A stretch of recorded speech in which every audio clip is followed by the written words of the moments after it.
L'après-ski, une émission du Nouvelliste avec le soutien de Ski Actu. Retrouvez l'actualité du ski chaque semaine sur Rhône TV avec le soutien de Bliblablo et Net+. Ski Valais. Raiffeisen, sponsor de Swiss Ski depuis 2005.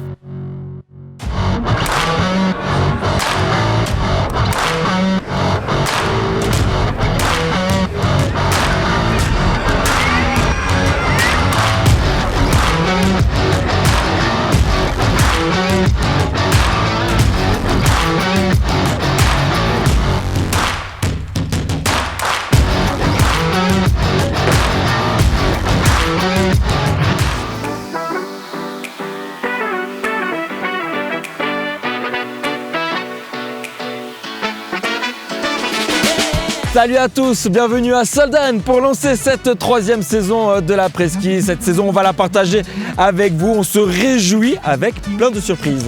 Et notamment une première surprise ici à Solden, puisqu'on a déplacé une partie du studio avec deux immenses champions qui seront sur le plateau. Mais d'abord, place à un petit débrief avec toi, Marine. T'as préféré rester en Valais? Et oui, je suis bien restée ici. Et je suis contente, vu les météos qu'il y a eu dimanche et la température notamment. Et en plus, je suis en bonne compagnie pour débriefer de ce week-end de course avec Didier Bonvin. Bonsoir Didier. Bonsoir Marine. Tout a commencé samedi avec le premier géant féminin de la saison et un premier podium pour la Ragout Berami. Tu l'attendais sur le podium? Oui, je pense Lara, on doit l'attendre cette année. Elle a dit ouvertement que c'était pas une saison d'adieu, mais une saison vraiment au sérieux où elle essayait de faire les meilleurs résultats. Donc elle s'est apparemment très bien entraînée, elle est bien dans sa tête et l'avoir sur le podium, pour moi, c'est pas une surprise. D'autres athlètes t'ont impressionné lors de ce géant? Alors oui, on a vu un petit peu de tout, donc on connaît Solden, début de saison, une piste quand même difficile, une visibilité toujours assez délicate. Pour les hommes, une piste raccourcie, donc plein de conditions qui sont pas habituelles.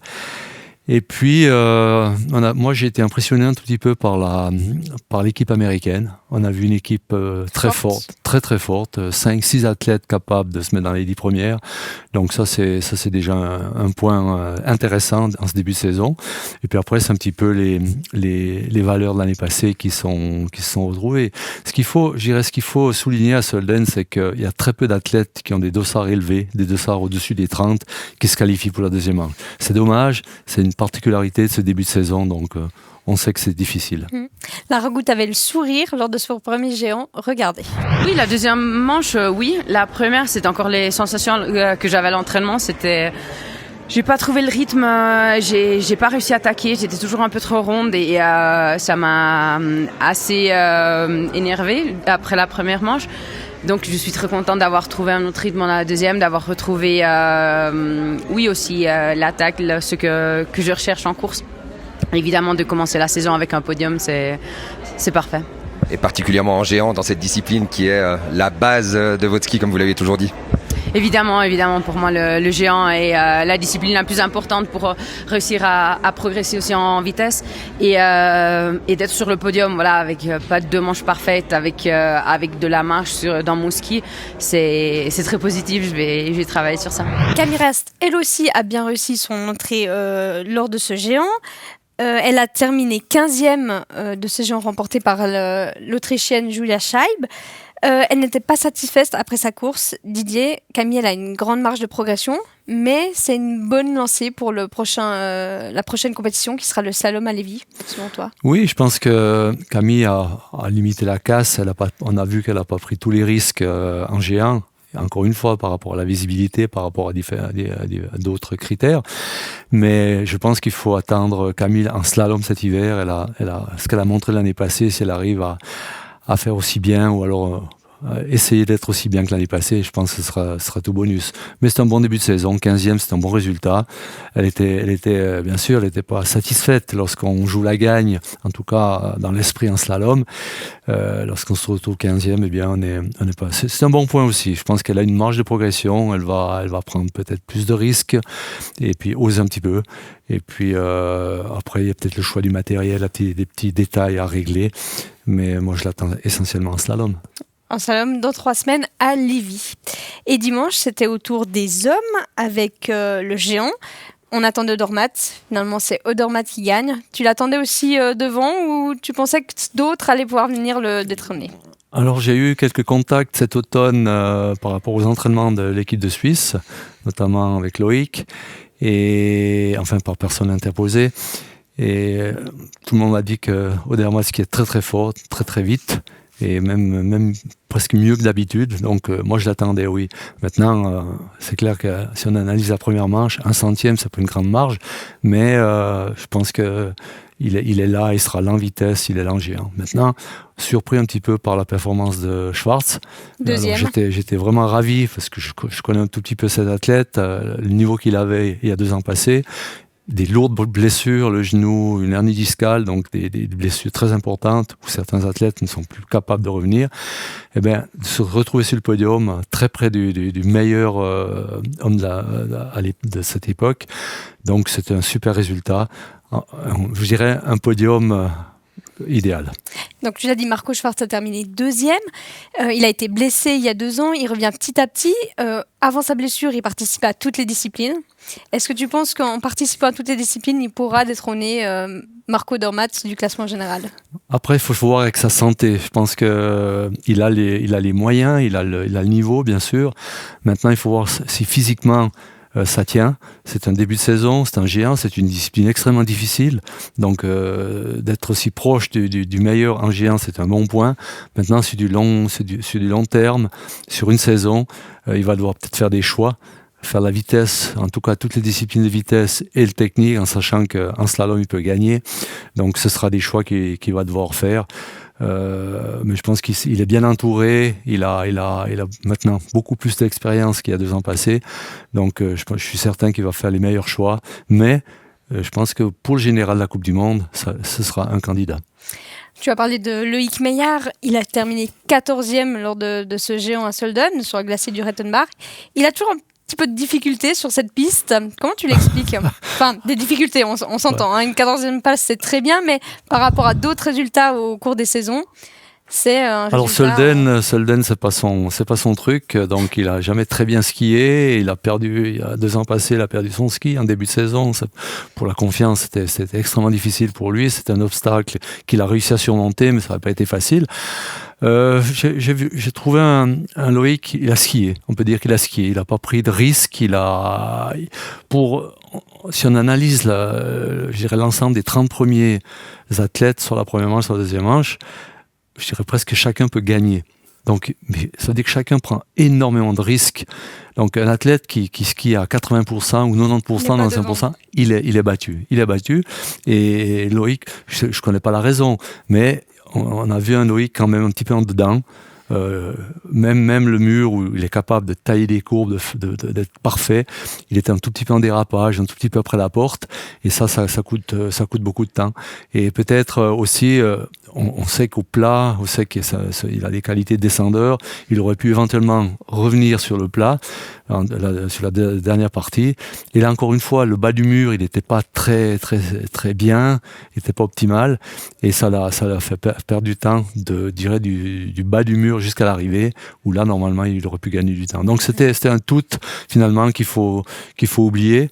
Il l'a dit, j'étais à l'interview, je suis pas allé à Solden pour rien, mais c'est lorsqu'on est capable de gagner un géant comme lui, d'être 15e, ou 14e, c'est pas bien. Pas satisfaisant.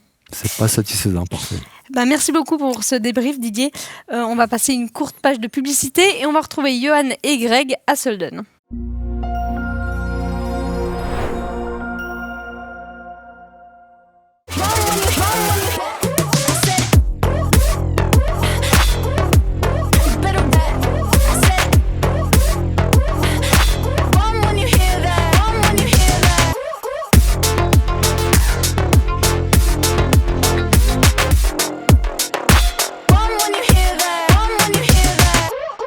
Ce qui nous différencie, c'est l'engagement en faveur du ski suisse. Pour nous, les pros, mais aussi pour les tout petits.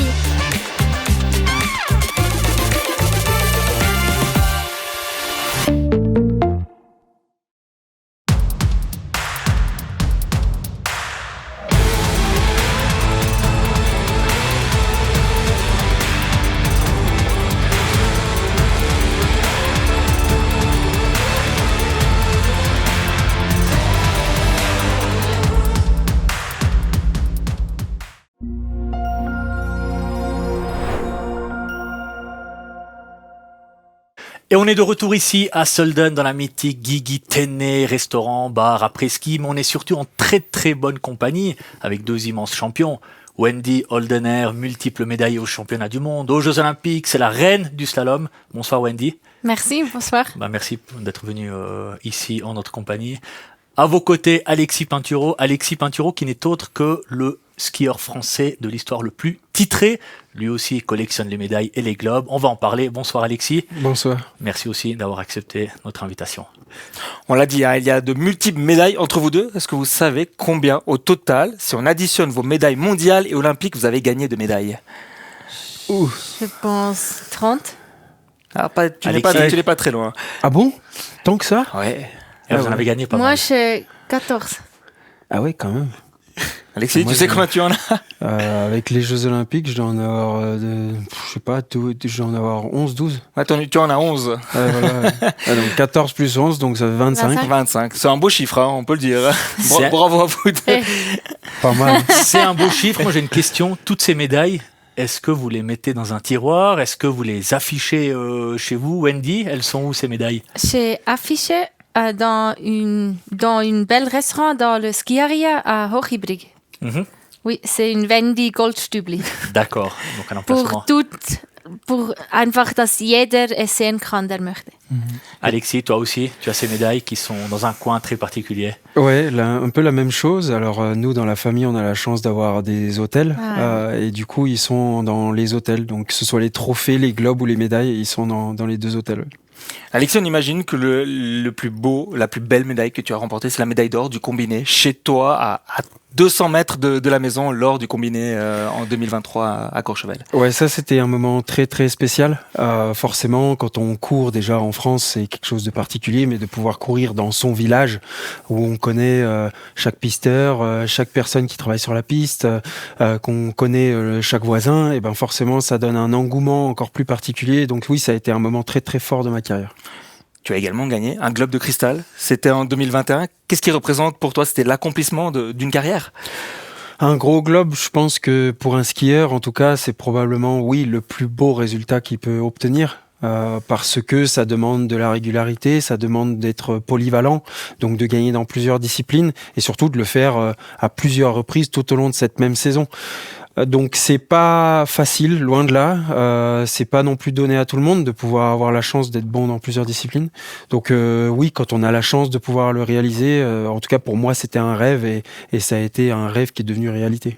Vous avez tous les deux tout gagné, ou presque, je dis bien le ou presque. Il y a cette médaille d'or en individuel aux Jeux Olympiques. Wendy, c'est le dernier rêve, l'objectif ultime encore pour toi à aller chercher cette médaille d'or en individuel aux Jeux Olympiques. Ja, es ist ein großes Ziel, also wäre sicher ein Traum, der in Erfüllung gehen würde, ja. Alexis, cet or aussi, oui. Olympique.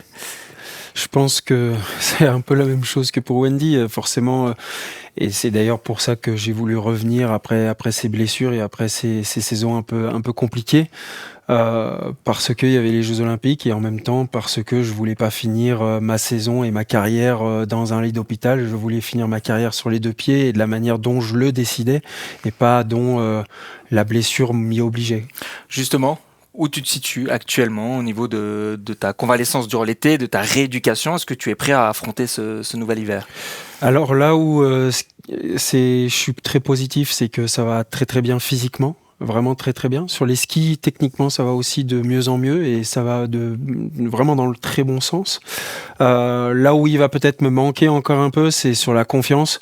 Donc la confiance dans le risque que je prends, de pouvoir être plus à même d'être libéré, d'avoir des lignes probablement un peu plus tendues, plus libérées, plus qu'on va souvent avoir quand on a de la confiance en soi et de la confiance dans tout ce qu'on fait. Là, à l'heure actuelle, je suis encore un peu trop sûr du ski que je produis et même si c'est de mieux en mieux et que je me rapproche de ce qu'il faut, il va falloir notamment les compétitions, je pense, pour aller chercher ces derniers centièmes et dixièmes qui peut me manquer. Ouais. Et tu as choisi de ne t'aligner uniquement qu'en géant cette saison. C'est ça.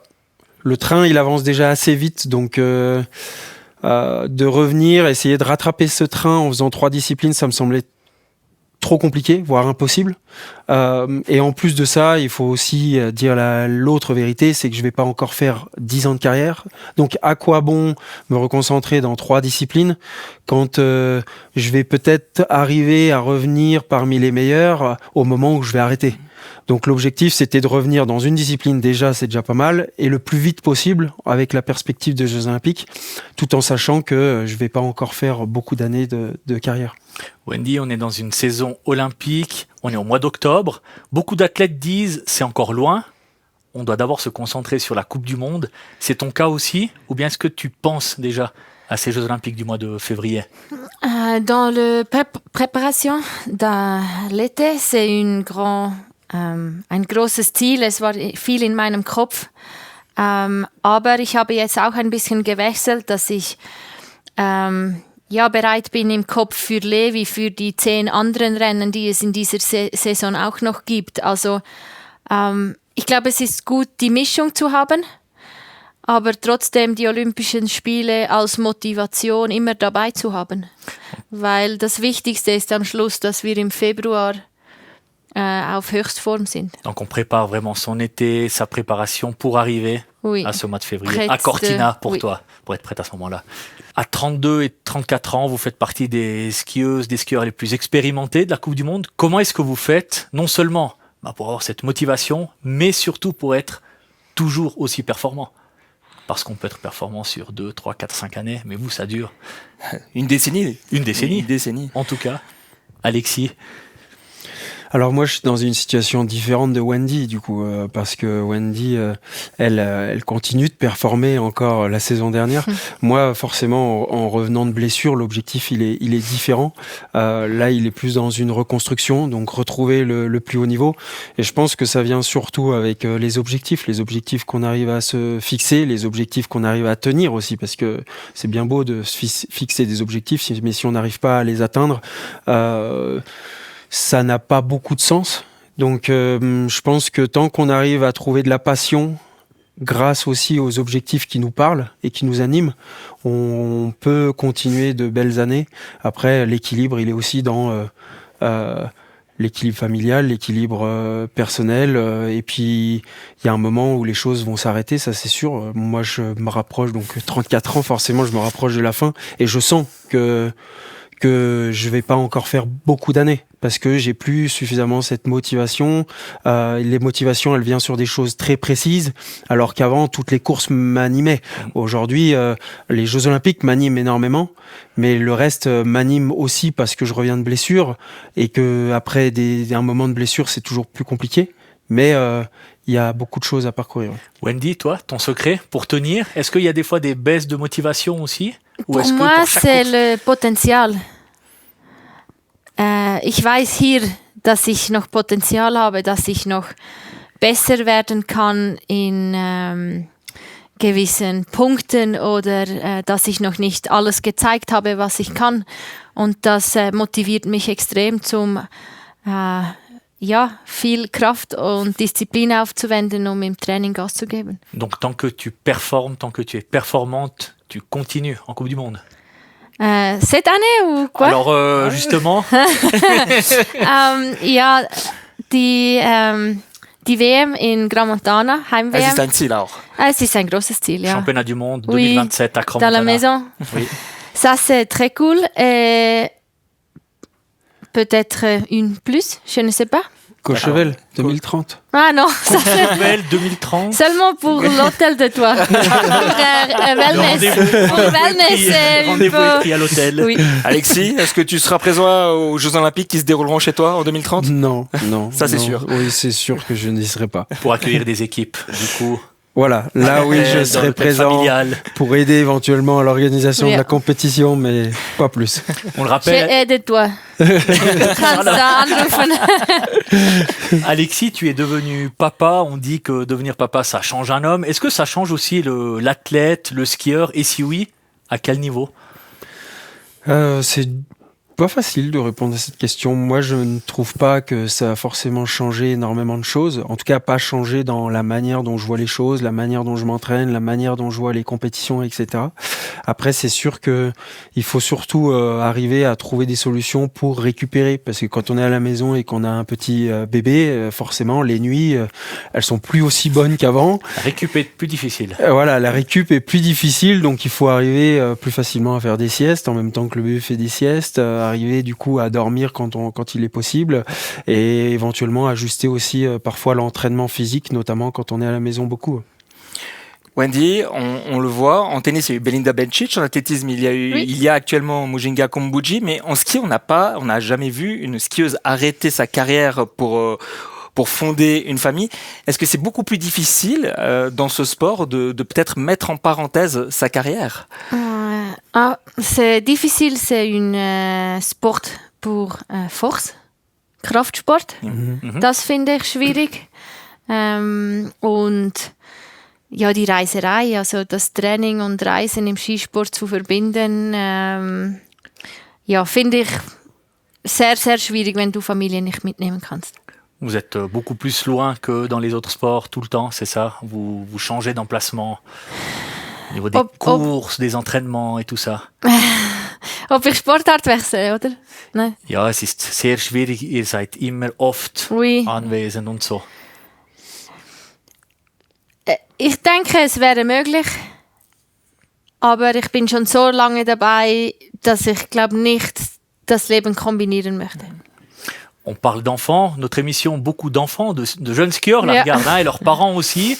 Justement, on profite d'avoir deux athlètes aussi expérimentés que vous pour vous demander le conseil. Voilà, quel conseil est-ce que vous pourriez donner à ces jeunes qui rêvent, pourquoi pas, de faire carrière en ski alpin? Et peut-être aux parents aussi. Alexis, si on a... Je pense qu'il faut rêver grand et en même temps, il faut travailler fort. Oui. Parce que l'un va jamais sans l'autre. Et aussi l'aime pour le sport. Le plaisir. Ouais. Le plaisir, l'amour. C'est ça. Plus encore dans le ski alpin que dans les autres sports? Peut-être de plus en plus. Parce que ça demande beaucoup de sacrifices. Ça demande beaucoup de sacrifices et plus encore maintenant qu'avant. Et ça va être encore plus probablement parce que on doit partir un peu plus loin, l'été surtout. On doit partir un peu plus loin pour s'entraîner. Là où avant, on avait beaucoup de glaciers en Suisse, on avait beaucoup de glaciers en Autriche, on avait beaucoup de glaciers en France ou même en Italie. Là, aujourd'hui, on se concentre tous à peu près sur les mêmes endroits et on doit partir souvent en hémisphère sud, là où avant, toute la préparation pouvait se faire en Europe. Donc oui, c'est un peu plus difficile, on est un peu plus loin de la maison, mais en même temps, il faut quand même le souligner, c'est, je pense, l'un des plus beaux sports au monde. On est dans les montagnes, on est dans des décors extraordinaires, on a beaucoup de plaisir dans ce sport aussi, parce que le ski est extrêmement plaisant. On n'est pas à faire de la natation, par exemple. Donc voilà, il y a beaucoup de côtés positifs, mais comme toujours, il y a aussi des côtés négatifs à côté. Ouais. Vous l'avez compris, donc le travail et le plaisir, ce sont les maîtres mots pour. On retiendra ça. Pour percer dans le ski. Il faut aussi un brin de talent, comme pour vous deux. Wendy, est-ce qu'on est d'accord que tu as l'un des meilleurs fans clubs du monde? Oui, c'est possible, oui. Oui, je confirme. Il est pas mal. En tout cas, il est pas mal. Il est pas mal du tout. Mein Fanclub wird einfach auch älter. Verstehst du? Il devient de plus en plus vieux. Oui. Früher waren sie mit oben ohne und Buchstaben und mit Bier oder so. Und Bier und so. Und jetzt bekommen alle Kinder und bleiben zu Hause. Ils sont un peu plus sérieux. Oui. Eh ben, ça tombe bien puisqu'on les a suivis samedi durant la journée à Sölden.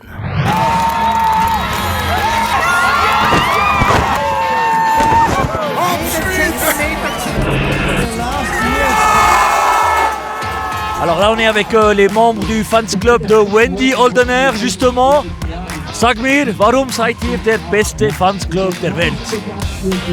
Ja, also weil wir einfach viele Leute sind, immer gute Stimmung haben Und ja, Wendy ist einfach die Beste und ja, wir haben immer Party. Hier ist es die erste Etappe, seid ihr überall, jedes Jahr, ganze Winter.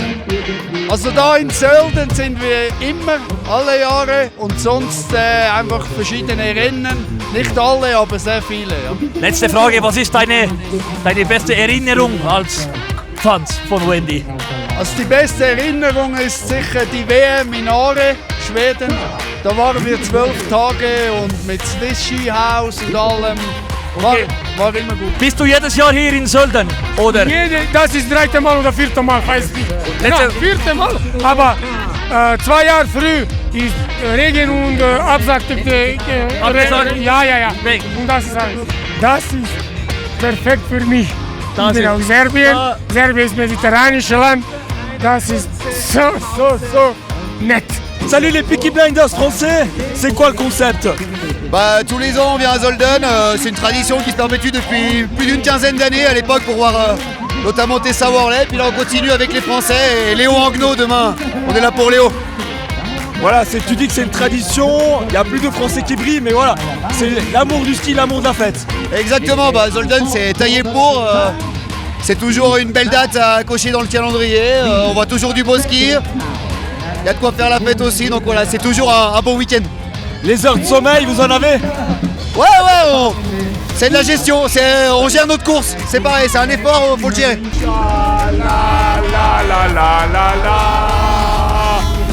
Allez, pourquoi les Français, vous êtes meilleurs pour mettre l'ambiance que les Autrichiens? Niveau ambiance, on n'est pas trop déconnant dans notre pays, donc on devrait y arriver aussi ici.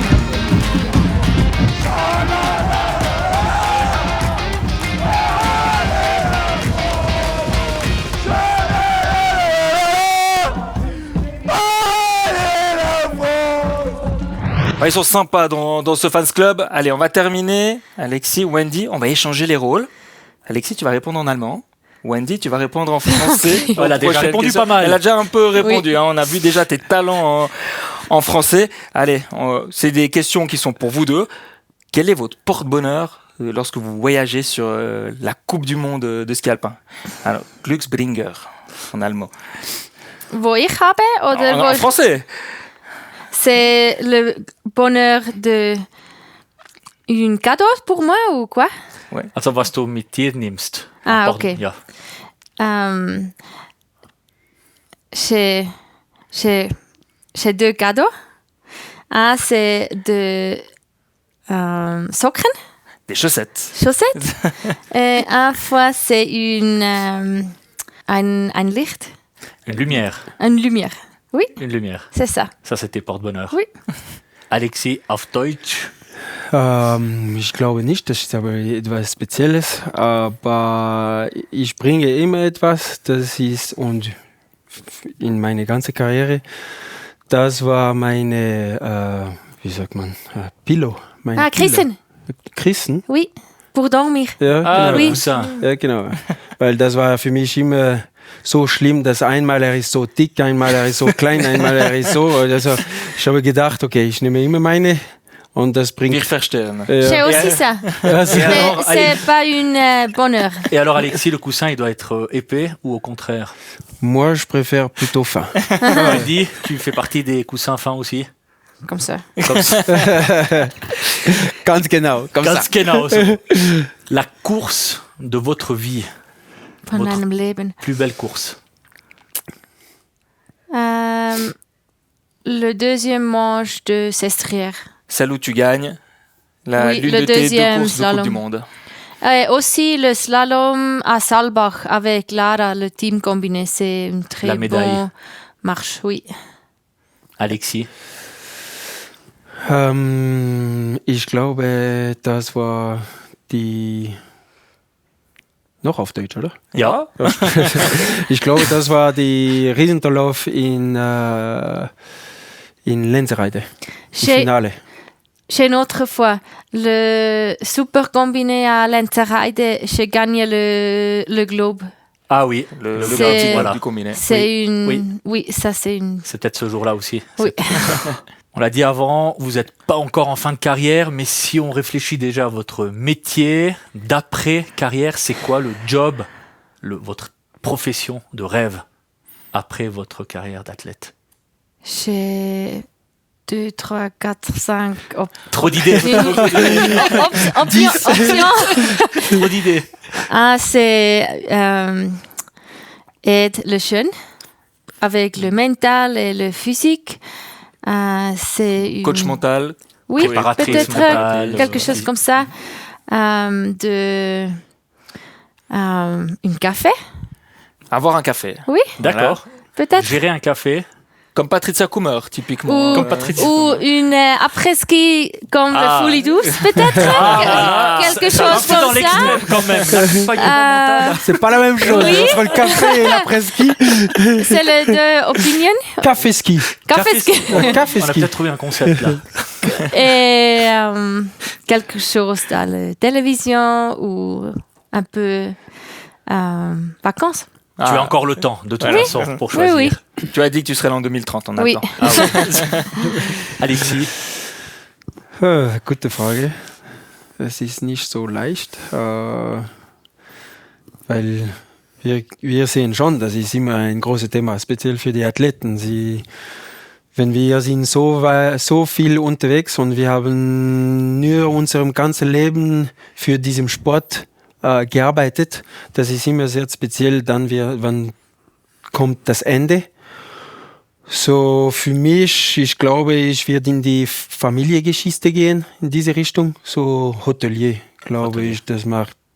Oder das ist die, Logique. Ja, C'est aussi une histoire de famille. Ja, genau. Das ist auch eine Familiengeschichte und das ist, ich glaube, für mich wichtig. Ja, so. On l'a vu, Alexis, pour toi c'est facile, tu as vécu plusieurs années à Innsbruck, c'est juste, c'est pour ça que tu parles aussi bien l'allemand. Wendy, tu l'as étudié à l'école, le français? À l'école, mon livre c'est un peu eingestaubt in meiner Tasche. Excusez-moi pour ça. Mais tu dois parler encore régulièrement le français? Seulement un peu avec Camille ou Mel dans le dîner, mais... Ou avec moi quand elle parle plongée. Oui. Voilà, faites la plongée. Plongée sous-marine. Cette vacances printemps, oui. Ah, magnifique. Et merci en tout cas de nous avoir accompagnés durant ce moment et on vous souhaite tout le meilleur pour cette saison olympique. Merci beaucoup. Et Marine, on est certain que à Sion, sur le plateau, Didier a encore plein de choses à raconter sur Wendy Holdener ou Alexis Pinturo ou sur les autres athlètes de Coupe du Monde. On te passe la parole. Didier, voir Alexis Pinturo 18e lors de son retour post-blessure à Sölden, ça t'a fait plaisir? Oui, bien sûr, ça m'a fait plaisir. Je revois sa chute à Kitzbühel. Voilà, malheureusement, ça lui est arrivé. Et qu'il revienne en finalement si peu de temps, parce que Kitzbühel, c'est le mois de janvier de l'année passée. Ça fait même plus d'une année, ça fait une dizaine de mois, 9 mois. Et dans une discipline quand même qui est très difficile, qui est très sélective, on l'a dit, qui est une discipline qui est très dense, les 30 premiers sont capables de gagner, de faire 2 manches de ce niveau-là. Oui, j'étais premier surpris, mais ça me fait grand plaisir. Et dans des conditions quand même difficiles, lors de cette deuxième manche qui a été reportée finalement dans des conditions dantesques, avec du brouillard, du vent. Oui, c'est sûrement gérer les conditions peut-être les plus difficiles pour un athlète à supporter. Voilà, il y a le repos, il y a une manche qui est plus courte, qui est raccourcie, donc il faut vraiment tout de suite se plonger dans un mur qui est très difficile et d'être performant dès la première porte dans des conditions difficiles. Il y a la visibilité qui était changeante, qui était, je dirais, pratiquement pour tout le monde pareil, mais qui était extrêmement difficile. Jour blanc en géant à 60 à l'heure, 80 km/h, c'est pas évident lorsqu'on revient de blessure. Il y a toujours ce petit frein qu'on risque de tirer dans ces conditions. Donc vraiment un grand coup de chapeau pour lui, oui. Tous les athlètes avaient à cœur de bien faire en cette année olympique. Wendy Holdener a lancé sa saison. Tu l'attends pour une médaille aux Jeux olympiques? Oui, Wendy, c'est une chance de médaille. Si on parle de Wendy, on parle du slalom, bien sûr. Donc, elle a prouvé la saison passée qu'elle était régulièrement sur le podium, donc capable de gagner. Donc, on l'attend. Maintenant, si on analyse le géant de Wendy à Sölden, une première manche qui est correcte. Ce qu'il ne faut pas oublier, c'est que Wendy, à l'entraînement, était tout aussi rapide que Lara. Donc ça a été dit et redit. Donc on l'attendait, moi je l'attendais personnellement top 10 sur la première manche. Elle a skié, c'était correct. Par contre, la deuxième manche, je crois qu'elle a mis les skis dans le mauvais sens et elle a beaucoup dérapé. Elle était un petit peu en dehors de tout ça. Je crois que si je peux donner un conseil à Wendy, c'est peut-être lever le pied en géant, se concentrer sur le slalom. C'est là qu'elle est capable, c'est là qu'elle a des chances vraiment de médaille. Et puis faire un peu de géant ou de la vitesse pour le plaisir. Plus globalement, la Suisse domine la Coupe du Monde ces dernières années. Est-ce que tu penses que ce sera le cas cette année ? Oui, je pense que dans certaines disciplines, la Suisse va dominer. Je pense qu'à la vitesse, elle va dominer. Maintenant, si on analyse chaque course, c'est clair que le géant de Solden, avec trois Suisses, bon, il y a Odermatt qui gagne, mais derrière, les jeunes ont de la peine. Enfin, les jeunes, même des athlètes qui ont maintenant plusieurs années d'expérience, tarde un petit peu à arriver. C'est clair, je pense que le slalom, les Suisses seront là aussi. Chez les dames, on a vu Lara qui cache un tout petit peu, Lara et Camille qui cachent un petit peu la forêt. Donc je pense que la Suisse doit réagir, mais elle est capable d'être la nation numéro 1 l'année prochaine. Il y a des équipes qui arrivent, peut-être pas dans hommes et femmes, mais si on prend les Américaines, en tout cas les Américaines en géant, c'est sûrement la meilleure équipe en ce moment, de loin la meilleure équipe. Donc il faut tenir compte de tout ça. Mais chez les hommes, les Américains ne sont pas aussi forts. Donc je pense avec hommes et femmes, la balance, les Suisses seront devant. Il y a les Autrichiens, Scheib qui gagne, on est surpris. Marco Schwarz deuxième. Marco Schwarz, avec d'autres athlètes qui confirment maintenant, des jeunes aussi qui arrivent. Donc je pense que ce sera plus ouvert que l'année passée. Par contre, en vitesse, j'attends vraiment les Suisses. Les hommes, en vitesse, ils seront là, ça c'est sûr.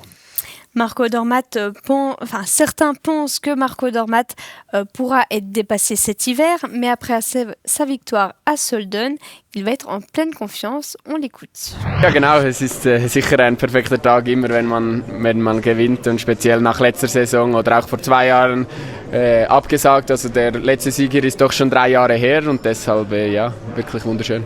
C'est aussi la preuve que vous êtes là, que le travail a fonctionné. Oui, Marco Schwarz n'est pas loin, mais vous êtes là. Ja, ist sehr schnell. Das haben wir schon ein bisschen gehört und das gönne ich ihm auch. Ist wirklich extrem nett und immer sehr fair und deshalb hat sich das auch verdient. Und ja, ich wusste, dass die anderen natürlich auch super trainiert haben im Sommer und deshalb ist es trotzdem sehr schön zu wissen, man hat auch viel richtig gemacht wieder. Un centième après la première manche, vous avez dû pousser encore plus sur le second parcours? Ein bisschen. Es war natürlich ein schwieriges Rennen mit dem Schneefall, mit den Sichtverhältnissen, allem drum und dran. Da kann man auch nicht 100% pushen, das ist klar, aber es war ein sehr guter zweiter Lauf, glaube ich. Speziell im unteren Teil habe ich sicher besser erwischt als im ersten Lauf. Didier, qui vois-tu pour battre Marco Odermatt, que ce soit en géant? Bon, on a dit, c'est serré, les 30 premiers peuvent gagner, ou alors au classement général, ou même en Super G, où il performe à pratiquement toutes les courses. Alors, qui peut battre Odermatt cet hiver? Ce sera surtout des Suisses. Je pense en géant avec Loïc, qui peut facilement le battre. Il faut qu'il skie à son niveau. Il a apparemment progressé encore à l'entraînement. Il est capable de skier aussi vite qu'Odermatt. Et en vitesse, ce sera de nouveau les Suisses qui vont pouvoir le battre. Maintenant, le niveau des autres athlètes dans d'autres nations, c'est difficile d'en parler. Mais il y aura de temps en temps, je pense qu'il y aura peut-être un Français, il y aura... je pense les Autrichiens, les Scandinaves aussi, les Américaines, enfin voilà. Mais au général, en tout cas, au départ maintenant, je vois Odermatt grand favori, bien sûr. Bon, on se réjouit de suivre tout ça cette saison. Merci Didier d'être venu débriefer de ce premier week-end de course de Solden. La semaine prochaine, Greg sera en plateau avec un athlète de choix. Ne manquez pas cette émission, dans laquelle on vous réserve encore quelques surprises. Finalement, n'oubliez pas, l'émission du 6 novembre sera enregistrée en votre compagnie. Vous pouvez venir y assister en vous inscrivant sur le site internet www.raiffeisen.ch/Sierre/après-ski. Bonne soirée Didier, merci beaucoup. Merci Marine. Et bonne soirée à vous à la maison, on se retrouve tout bientôt.